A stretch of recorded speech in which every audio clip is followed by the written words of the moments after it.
जी, अब हमारे पास कुछ ऑप्शंस हैं। मैंने यहाँ क्लिक किया, मैं 2 पैराग्राफ लिख लेता हूँ।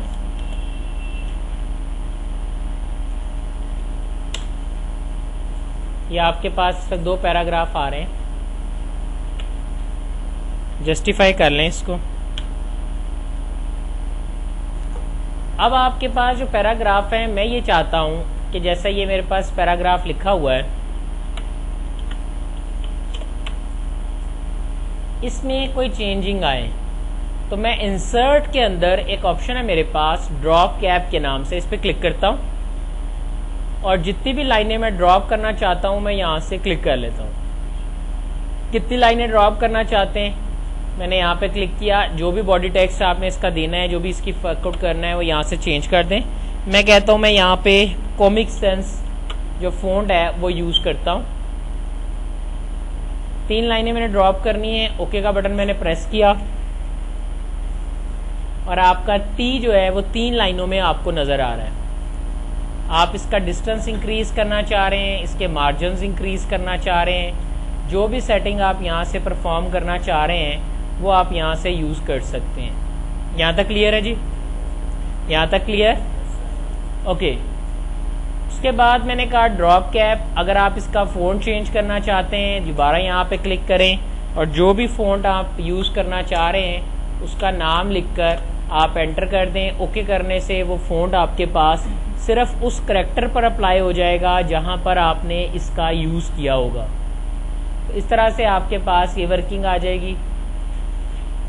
क्लिक किया ड्रॉप कैप पर, ड्रॉप कैप ऑप्शंस हैं, आप इन्हें यूज़ कर सकते हैं। ओके, इन्होंने पूछा है कि मैं चाहता हूँ कि आखिरी पैराग्राफ की लाइनों के दरमियान स्पेस ज़्यादा हो जाए। सो लाइनों के दरमियान स्पेस ज़्यादा करने के लिए आपके पास ऑप्शन है लाइन स्पेसिंग की। आप यहाँ से लाइनों के दरमियान स्पेस ज़्यादा कर सकते हैं। कोई बेटर रिकमेंड कि हम 2 से ज़्यादा जो है वो इस्तेमाल नहीं करते। मैंने ओके कर दिया, मेरे पास यहाँ डबल लाइन स्पेसिंग जो है वो आ गई है। यहाँ तक क्लियर? ओके। लेकिन उसके बाद मैं ये चाहता हूँ कि जो आखिरी मेरी लाइन है, अगर आप चाहते हैं करैक्टर्स के दरमियान स्पेस बढ़ाना, तो फॉर्मेट फ़ॉन्ट के अंदर आपके पास ऑप्शन है एडवांस के अंदर आप स्पेसिंग एक्सपेंड कर दें तो आपके जो लफ्ज़ हैं वो थोड़े थोड़े खुले हो जाएंगे। जैसा कि आप देख सकते हैं कि काफ़ी ओपन हो गए हैं, पहले ऐसे था अब ये ऐसे हो चुका है। बट व्हाट आई सेड, मैं चाहता हूँ कि जो आखिरी लाइन है ना ये खींच कर यहाँ तक चली जाए। तो मैंने कर्सर यहाँ रखा, यहाँ शिफ्ट एंटर प्रेस करें और आप देख सकते हैं कि आपके पास जो आपका आखिरी पैराग्राफ है उसकी जो लाइनें लफ्ज़ों के दरमियान जो है वो स्पेस काफ़ी ज़्यादा हो गई है और ये आपके पास क्वाइट ओपन स्पेस में जो है वो नज़र आ रहा है। आप इसे क्वाइट ओपन स्पेस में देख सकते हैं। देखें फिर से शिफ्ट एंटर, ऑटोमेटिकली लफ्ज़ों के दरमियान जो है वो स्पेस आपका जो है वो बढ़ जाएगा, वो आप देख सकते हैं। इसी तरह मेरे पास यहाँ पर कुछ सिम्बल्स हैं, ज़रा देखिएगा। इंसर्ट सिम्बल्स, मैंने यहाँ से कोई सिम्बल सेलेक्ट किया। So I love to use a very nice and gentle one, so I just go to more and here we have different symbols. हमारे पास यहाँ काफ़ी सिम्बल्स आ रहे हैं, तो आप यहाँ से जो भी सिम्बल सेलेक्ट करना चाहते हैं। So I love to use this mobile phone at that time, मैंने इंसर्ट कर दिया। अब अगर कोई मेरे से ये पूछता है कि सर ये जो मोबाइल आपके पास इस वक्त यहाँ पर मौजूद है ये क्या है, ये करैक्टर है या टेक्स्ट है, तो याद रखिए आप किसी भी करैक्टर को जब सिलेक्ट करते हैं या टेक्स्ट को जब सिलेक्ट करते हैं तो होम के अंदर आपके पास ये ऑप्शंस ऑटोमेटिकली ओपन होकर नजर आना शुरू हो जाती हैं। अगर ये नजर आ रही हैं तो ये टेक्स्ट है। अब आप इसे बड़ा कर सकते हैं, देखिए वही शॉर्टकट कीज जो अब से पहले हमने पढ़ी है। अगर आप इसका कलर चेंज करना चाहते हैं आप कलर चेंज कर सकते हैं, जो भी स्टाइल आप इसको देना चाह रहे हैं वो आप यहाँ से यूज कर सकते हैं। मैं फिलहाल इसको रेड कलर से इन्फोर्स करता हूँ। नाउ क्वेश्चन इज कि मैं इस सिंबल को इस टेक्स्ट को एक सिंबल यानी पिक्चर की शक्ल देना चाहता हूँ। देन आपने करना यह है कि आपने इसको यहां से कॉपी कर लेना है। मैंने इसे कॉपी कर लिया। कॉपी करने के बाद आप जाएंगे कहां पर, पेस्ट के अंदर, पेस्ट स्पेशल। पेस्ट स्पेशल चीजों को या कॉपी की हुई चीजों को हमारी मर्जी से डिफरेंट फॉर्मेट से पेस्ट करने के लिए इस्तेमाल होता है, यानी इसके मदद से हम इसे डिफरेंट वे से पेस्ट कर सकते हैं। मैंने यहाँ जाके कह दिया picture enhance Meta file, okay किया। आपका जो ऑब्जेक्ट था ये टेक्स्ट था, ये देखिए अब ये पिक्चर बन गया है। अगर मैं इसको बड़ा भी करता हूँ देखिए उस पर कोई फर्क नहीं पड़ रहा, हालांकि इसको अगर मैं छोटा बड़ा करता था तो उसके ऊपर फर्क पड़ता था, देखिए। So first I remove this, मैंने इसको यहाँ से रिमूव कर दिया। अब मेरे पास ये ऑब्जेक्ट आ गया, इसको जाकर फॉर्मेट में जाएं और क्रॉप कर दें। क्रॉप करने के लिए आप इसको सिलेक्ट करें और यहाँ से आप इसका साइज़ जो है वो छोटा कर दें। देखिए मैंने यहाँ से इसका साइज़ जो है वो छोटा कर दिया। और आप सबको पता है ऑफिस 2007 में 10 में अपडेट करने के लिए एंटर दबाते हैं, मैंने एंटर दबाया, अब ये आपके पास आ गया। अब आप इस पर जो भी वर्किंग करना चाहते हैं, जिस तरह से भी आप इसे डील करना चाह रहे हैं, आप इस पर वर्कआउट कर सकते हैं। इमेज को स्केयर की शक्ल में कन्वर्ट करें और फिर आप इसे किसी भी जगह, किसी भी लेआउट पर जहाँ भी आप मूव करना चाहते हैं, आप इसे मूव करके लेके जा सकते हैं। क्लियर है जी सबको यहाँ तक? यहाँ तक क्लियर? ओके, नेक्स्ट आपके पास वर्किंग में आपकी ऑप्शंस आती हैं। हमने कहा था होम के अंदर हमारे पास तकरीबन सारी ऑप्शंस कवर हो गई हैं, कुछ और हैं वो भी देख लीजिएगा। मैंने कहा जी मैं यहाँ पर कोई फॉर्मेटिंग करता हूँ, मसलन मैं आइटम्स के ऊपर कोई फॉर्मेटिंग करता हूँ, मैं इसको स्टाइल दे देता हूँ कोई स्पेशल वन, इसका साइज़ थोड़ा बड़ा कर लेता हूँ, ठीक है, और इसको रेड कलर दे देता हूँ और अंडरलाइन भी कर देता हूँ, ठीक है। मैंने इस पर डिफरेंट इफेक्ट अप्लाई किए हैं। इफेक्ट अप्लाई करने के बाद मैंने यहाँ से क्लिक करता हूँ और ये वाला ले लेते हैं, ठीक है, ताकि आपको फील हो के डिफरेंट है। अगर मैं चाहता हूँ कि इस टेक्स्ट को कॉपी करना, तो वो तो आप सबको पता है कि शॉर्टकट की क्या होती है, Ctrl+C। लेकिन अब मैं चाहता हूँ कि इसकी फॉर्मेटिंग कॉपी कर ली जाए, टेक्स्ट नहीं, सिर्फ इसके फॉर्मेट्स। तो नोट कर लीजिएगा, अगर आप किसी भी टेक्स्ट के फॉर्मेट कॉपी करना चाहते हैं तो आपके पास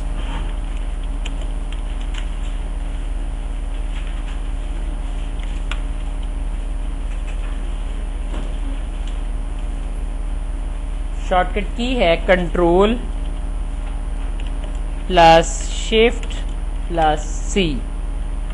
जबकि पेस्ट करने के लिए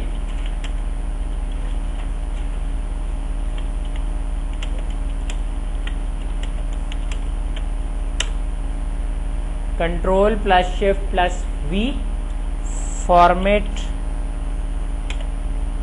पेंटर।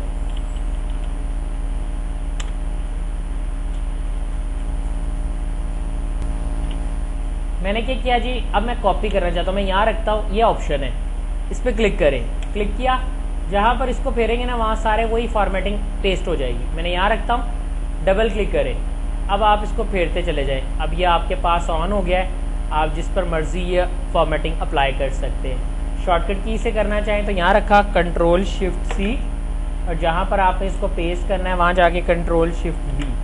तो इस तरह से आप यहाँ पर इसके कोई भी फॉर्मेट्स जो है वो कॉपी या पेस्ट कर सकते हैं। क्लियर है जी सबको? नेक्स्ट ऑप्शन आपके पास वही है फिल, तकरीबन हम बारीक की सारी ऑप्शंस दे चुके हैं। ज़रा ये देखिएगा, मैंने एक डॉक्यूमेंट बनाया,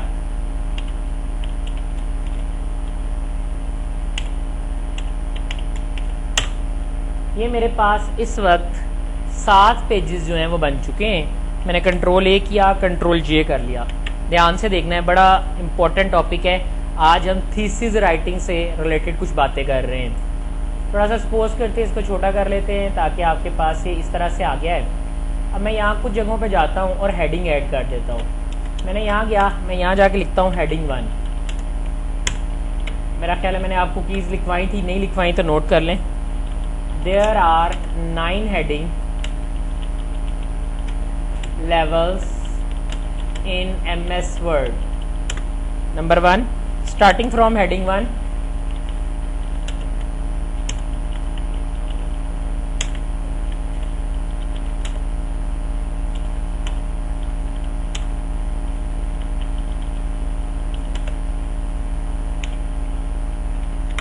Control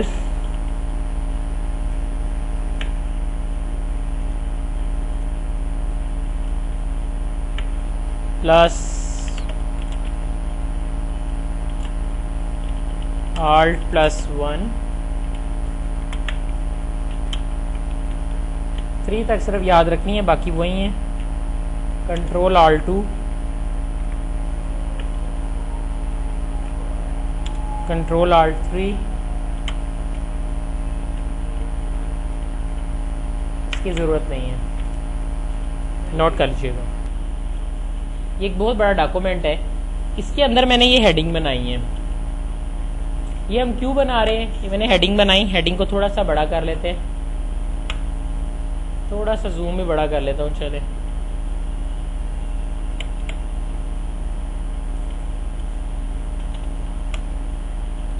कोई भी आप हेडिंग नाम दे सकते हैं। इसको आप कर देंगे हेडिंग 1। ये देखिए, ये डिफरेंट हेडिंग स्टाइल्स हैं। टाइटल बनाना चाहते हैं, सब हेडिंग, जो भी आप चाहते हैं। मैं हेडिंग 1 चाहता हूँ, ये मैंने हेडिंग 1 बना दिया। इसी तरह एक और जगह पे गए, यहाँ पर जाकर मैंने इस हिस्से को हेडिंग 2 बना दिया। याद रखिएगा, जो काम किसी को नहीं आता होता, डिमांड उसी की होती है। ये हेडिंग 2 है। यहाँ गया, इसको जाकर मैंने बना दिया हेडिंग 3, लेकिन हेडिंग, सॉरी, इसको ऐसे करते हैं, इसका नाम ना रखते हैं सब हेडिंग 2। तो सब हेडिंग जो होगी ना हेडिंग 1 के नीचे, वो हेडिंग 2 होगी, क्योंकि दूसरी हेडिंग छोटी होती है। इस तरह चलते चलते 9 लेवल्स होते हैं। तो ये 2 की सब हेडिंग है। तो सब हेडिंग के लिए मैं यहाँ जाता हूँ और मैं यहाँ से हेडिंग 2 को सिलेक्ट करता हूँ। ठीक है, अब ये मैंने हेडिंग 2 सिलेक्ट कर दी। लेकिन जब मैंने अपना डॉक्यूमेंट अपने बॉस को दिखाया ना, उसने कहा जहाँ जहाँ तुमने ये हेडिंग 2 यूज़ की हुई है ना, जहाँ जहाँ पर, तो इसका स्टाइल नहीं मुझे पसंद, तुम इसको थोड़ा सा बड़ा करो और इसका कलर भी चेंज कर दो। It's a difficult task for me. अगर मेरे पास 5000 सफ़ों का आर्टिकल है या थीसिस है, तो उसके अंदर हर सफ़े के ऊपर जहाँ जहाँ हेडिंग बनी हुई है वहाँ चेंज करना मुश्किल है। बट ऑब्वियसली अगर आपके इन्विजिलेटर ने आपको ये बात कह दी है कि आपको करना है, तो आपको करना है। तो इसका मतलब ये हुआ, अगर आपने इस तरह काम किया होगा, देखिएगा क्या होता है। मैं यहाँ गया, हेडिंग 1 को मैंने थोड़ा बड़ा करना है, तो मैं इस पर राइट क्लिक करता हूँ, मॉडिफाई में जाकर मैं हेडिंग का साइज बड़ा कर लेता हूँ। मैंने 20 कर दिया, ओके कर देता हूँ। मेरे डॉक्यूमेंट में जहां जहां भी हेडिंग 1 होगी ना, उसका साइज बड़ा हो जाएगा। मैं हेडिंग 2 पे जाता हूँ, मैं हेडिंग 2 का जो साइज है वो जाकर चेंज करता हूँ, मॉडिफाई, और इसको मैं करता हूँ रेड। तो जहां जहां पर भी सब हेडिंग यूज हुई है, जिसको हमने सब हेडिंग कहा था, जो कि दरअसल हेडिंग 2 थी, वो रेड कलर में आ जाएगी। इसका सिर्फ यही फायदा नहीं है, मुझे इस पूरे डॉक्यूमेंट का टेबल ऑफ कंटेंट बनाना है। मैं यहाँ जाता हूँ, शुरू में एंटर किया, ऊपर वाली लाइन में आपके पास ऑप्शंस यहाँ पर अवेलेबल है। रेफरेंसेस के अंदर टेबल ऑफ कंटेंट, आपने इस पर क्लिक किया। जो भी डिजाइन आपको पसंद है, मुझे ये डिजाइन पसंद है, मैंने इस पर क्लिक कर दिया। आपके पास ऑटोमेटिकली आपके डॉक्यूमेंट का टेबल ऑफ कंटेंट जो है वो बिल्ट हो जाएगा। आपके डॉक्यूमेंट का टेबल ऑफ कंटेंट कैसे आ गया, देखिए, मैं इस पे जाना चाहता हूँ, मैं इस पे क्लिक करूंगा, मैं इस पे आ जाऊंगा। कल को एक बच्चा कहता है सर इस लुक बैड, सर आपने कहा था जहां पर टेबल ऑफ कंटेंट खत्म होता है अगला पेज शुरू हो जाना चाहिए। मैंने यहाँ कर्सर रखा, कंट्रोल एंटर प्रेस कर लिया। जैसे ही आप कंट्रोल एंटर प्रेस करेंगे, आपके पास आपका ये डॉक्यूमेंट इस तरह से आ जाएगा। जितना मर्जी आप बड़ा बना लें, ये हर चैप्टर का अलग भी होता है, पूरी बुक का एक ही होता है, ऐसे भी बना सकते हैं। लेकिन अब मसला ये हुआ है कि यहाँ पर वर्किंग जो है वो मेरे पास जो है वो कुछ ठीक नहीं आई। तो मैं यहाँ पर F9 शॉर्टकट की प्रेस करता हूँ। तो जैसे ही आप F9 करेंगे या अपडेट टेबल पे क्लिक करेंगे, आपका टेबल जो है वो अपडेट हो जाएगा। अगर आप पेज नंबर अपडेट करना चाहते हैं वो कर लें, और अगर आप इंटायर टेबल अपडेट करना चाह रहे हैं वो भी कर सकते हैं। मैंने यहाँ से ओके किया। अब आप देख सकते हैं कि आपका टेबल ऑफ कंटेंट जो है उसके अंदर नंबर ऑटोमेटिकली अपडेट हो चुके हैं। 1 2 3 की बजाय अब 2 3 4 हो चुके हैं। सो F9 इज द शॉर्टकट की, यहाँ से हम इसको ऐड कर सकते हैं, डिलीट कर सकते हैं। तो ये था जी आपके पास एक बेसिक सा रिव्यू जो हमने अभी देखा।